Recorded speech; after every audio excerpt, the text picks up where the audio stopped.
In this tutorial, we're going to make procedural landscape pretty much within seconds. First thing we do is we select the default cube, press X, delete, Shift A, mesh, and we're going to use a plane. We're going to press S to scale this plane out, and the only thing we need to do is add more subdivisions so that there's enough detail on this plane, on simple, for our procedural noise to work from. And I'm going to add 2 subdivisions. You can add 2 if you like as well, and 2, 6, 6, 2 and 2, and they're both on simple, which is important.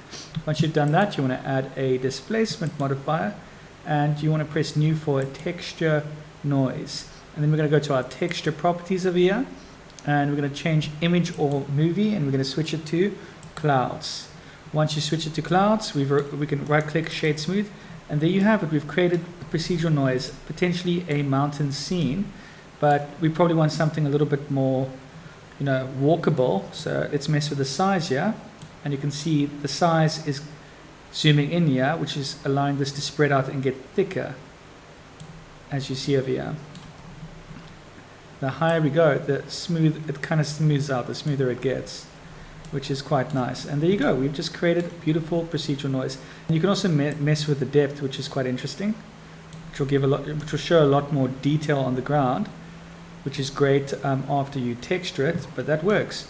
And you can kind of play around with it. You don't have to use clouds. You can mess with all these stuff. Like, for example, Stooky is quite interesting. Probably want to mess around with this a little bit. And it could also work quite well depending on the scene you're going for. Another one is Veronio. This is great for a stylized piece, and you can play around with something like this. And yeah, wood's a bit tricky because it's too sharp. When it's too sharp black and white, there's no real gray. It makes it a little bit difficult. But you can mess with the shape over here, which is quite nice. Anyways, please don't forget to like and subscribe, and I'll see you in the next video.